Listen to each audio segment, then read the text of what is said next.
Hello people, this is Mark from Courage Changeworks. Guys, hope that you're well. 2020 is effectively over now, pretty much. Just a couple of days and then we embark on this new journey called 2021. Well, what I'm going to say is simply this. 2020 has been a very difficult year. It's been a challenging year. It's been a testing year. It's been a year where a lot of people have discovered a lot of things. Maybe some good and some bad. We don't know. Only you will know. And the thing that I want to address here is, what are you going to do different next year? What are you going to do that is more allowing yourself to discover you? What are you going to do with the lessons that you've learned, the discoveries that you've made, the things that you got rid of, the things that you've gained in 2020? You see, 2020 was indiscriminate in the way that it's treated people. It's been indiscriminate on the stuff that it's taught you, or what it's tried to facilitate for you to learn. It just did its thing. Now, I don't know what you've learned, what it's taught you, what you've lost, what you've gained, what you've discovered. I don't know. The thing is, when I look at the little bits of social media that I engage in, and believe me, there's not a lot, I find myself constantly reading the fact that people have found themselves reshuffling priorities. The things that they thought they were going to get and gain this past year, 2020, made them realize that they should be thankful for the stuff that they already have. Now, my question is, I wonder what those people are going to do next year. Are they going to maintain that kind of attitude, or are they going to revert back to the attitude that says, well, I've learned and I've appreciated, and now I'm going to just slack down again and do my own thing? I don't know. But I want to address this thing called priorities. Now, I have kind of hinted at it on the channel in one way, maybe not quite directly, bang, here it is. But I've kind of pointed out to certain things. I've said things like, you need to dig deep.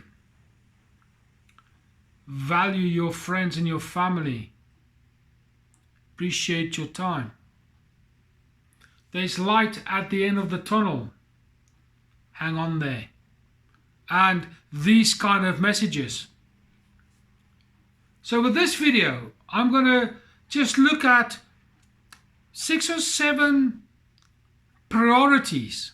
Now, they're certainly not a complete list, because we're all different and we're all unique and we've all got different needs and wants and these kind of things.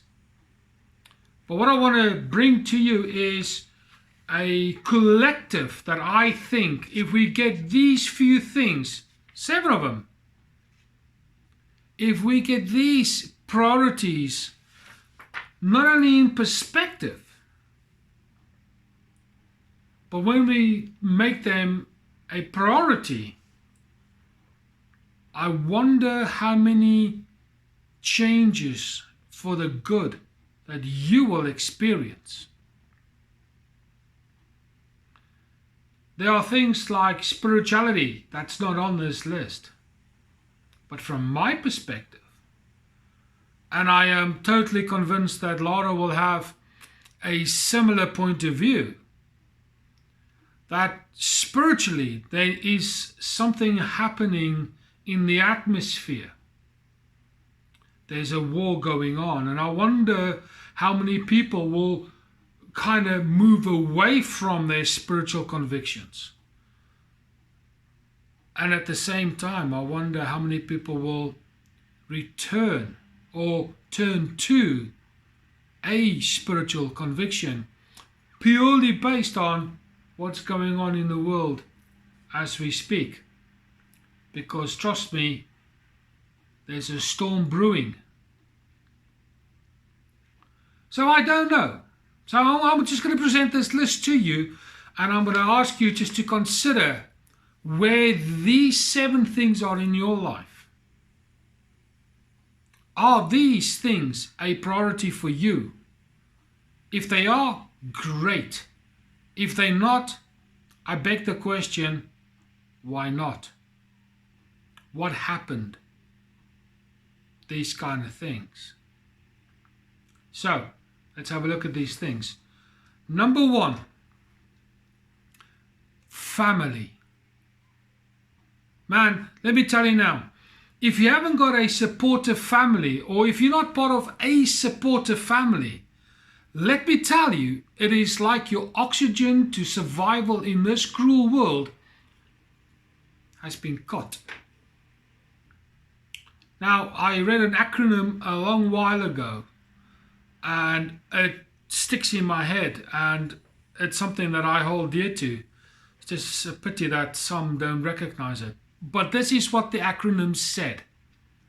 Family, if you put the letters down, so you put F-A-M-I-L-Y downwards, sort of vertical, it stands for this: Father and Mother, I love you. Interesting.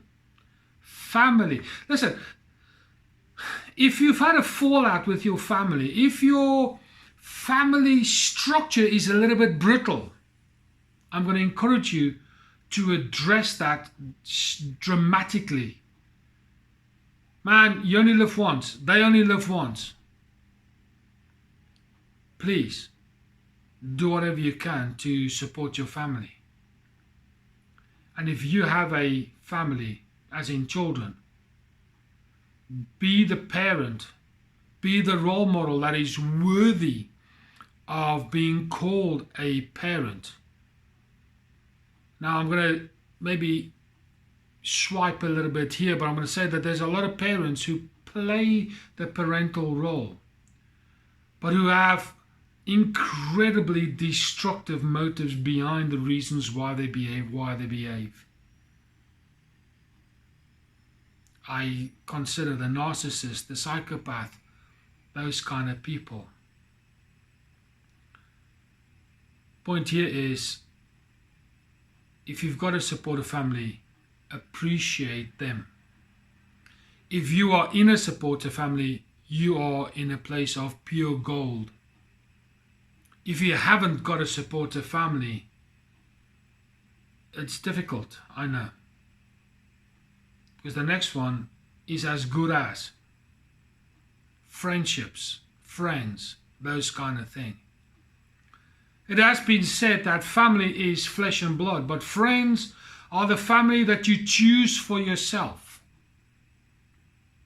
Now, myself, I don't have that many friends. I like it that way. However, the people who I consider my friends, the few that I have, they are incredibly precious to me. Their time, I value massively. The interactions that I have with some of those, albeit that it's periodic, I value. Why? There's a relationship there of some sort.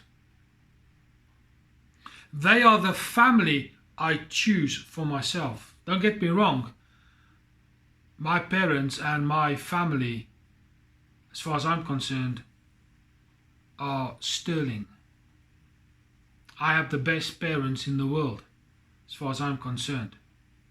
Incredibly supportive, incredibly understanding. For me, they will do anything. And for them, I will do anything. Because we are tight, we are strong, we are united in virtually every aspect that there is. So family, friends, really, really pick wisely when you choose your friends. It is easy to be sideswiped through emotion and influence. Doesn't make those people who you choose to be good and positive and constructive and helpful and all these things. It doesn't really mean that. We can choose friends out of convenience and out of frustrations and out of necessity. But when you choose a friend out of what they have for you and what you have for them, when you've got a two-way street in terms of what you do for each other, you've got a friend. I have such friends. I'm very, very fortunate. Number 3, your community. Now you might turn around and say to me, yes, Mark, it is an interesting thing, a community, but the place where I live is a bit of a dump. And others might turn around and say, well, actually, where I live is pretty damn good. The point here is, you live somewhere. And unless you play a little role in your community, you will feel pretty helpless, pretty useless. So whatever role you play in your community, I bet you it's appreciated. Now, I'm also assuming here that your role in the community is for the betterment and not kind of crime related, that kind of antisocial crime, destructive style activities, if you understand where I'm coming from. Your neighbors. It's a little community. At this point in time, consider, we are being gently reminded that communities don't exist. We're not allowed to touch, we're not allowed to speak. You've got to have this social distancing thing. And it nearly appears to me that communities are being broken up through divide and conquer agenda. But my encouragement is simply this: appreciate the place where you live. There are people who need you potentially. So get your priorities right in terms of your community. Play a positive role, a helpful role, a supportive role. It's a good thing. Number 4, this is something that I'm busy working on very, very hard at this point in time, and that is health. Listen, you live once. Your health is the only thing that you carry around with you pretty much all the time. And the minute you start neglecting your health, you yourself becomes weak and ineffective, which means you're effectively placing strain on your friends and your family. Even though you might not say it, but if they're the kind of people who care about you, they'll be concerned. And it might play on their mind. They might not necessarily say it, but they certainly might think it. Pay attention to your health. Eat well. Exercise whenever you can. Avoid all the nasty foods and drinks and stuff like this. The good book talks about your body is a temple. You need to keep it clean. I'm so glad that Lara has been incredibly assistive in helping me lose a bit of weight. She did a bit of therapy with me a little while ago, and my weight is coming down. Friends, my health, your health. Be aware of what you consume. I'm just talking about the body here. What about your mental health? What about your emotional health? What about your sexual health? What about your psychological health? What about your social health? What about your spiritual health? We need to pay attention to each of those different categories. Geez, I nearly struggled there. We need to look at them all. They are all vitally important. Security. Things like a place to live, job, those kind of things. Yes, I'm not working at this particular point in time, but me and Laura are working on that. When we start our business, we'll be working incredibly hard, doing the stuff that we both believe we need to do in this world. Therapy, helping people like yourself. Security is more than money, it's more than cars, it's more than material things. But how secure are you about you? How confident are you about who you really are? Interesting thoughts, aren't they? Point 6, progress. Everybody, man, listen, every single person in this world, I don't care who they are. Everybody wants to move forward. Everybody wants to become better. Everybody wants to become a little bit more skilled and slick. It's called progress. I recant the quote that I gave in a few videos or so ago when I mentioned Muhammad Ali, where he said this: if you know the same at 50 as you did at 20, you've lost 30 years of your life. And a lack of progress is simply that person that's just given up. There is no reason to quit. Now what I'm saying here is sometimes life is difficult and life is tough and it seems like it's uphill all the way.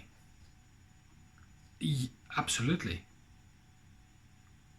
But listen, strive to become a fraction better than you were yesterday. And it doesn't matter what you do to become a little bit better.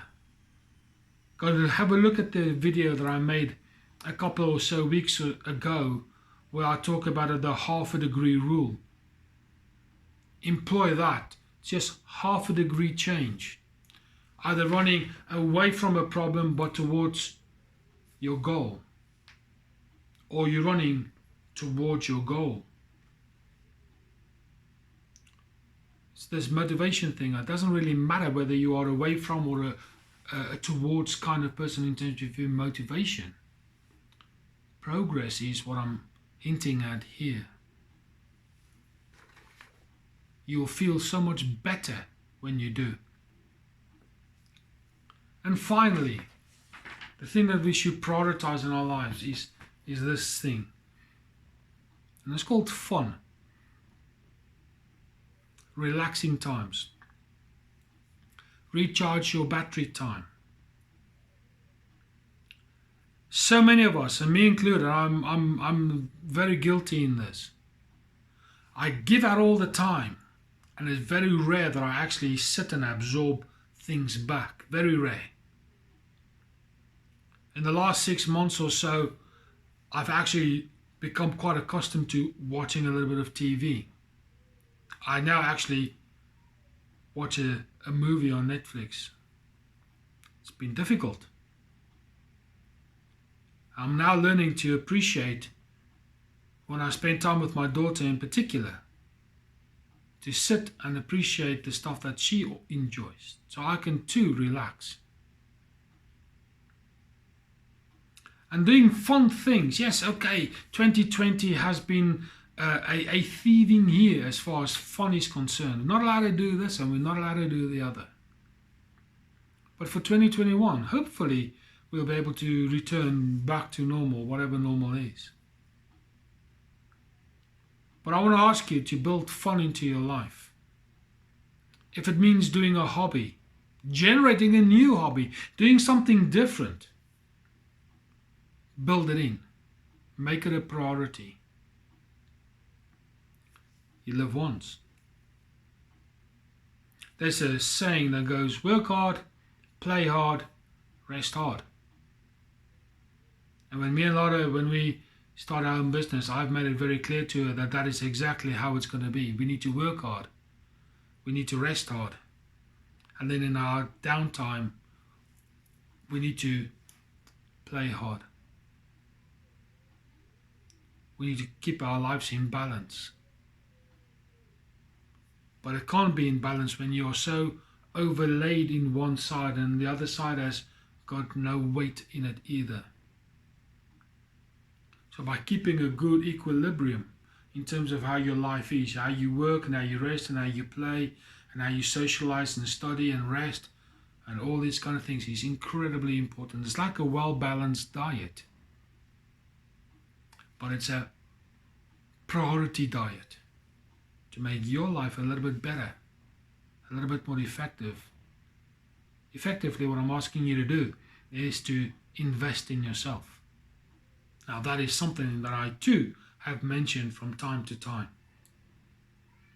But I do believe it is vitally important that we do so. So there you go, my friends. 7 points. I know it's been a bit of a longer video, this one, but I don't make any excuses for it. It's really important. Please do the YouTube admin, the share, the subscribe, you know. For now, this is Mark from Colours Change Works, and I'll speak to you soon.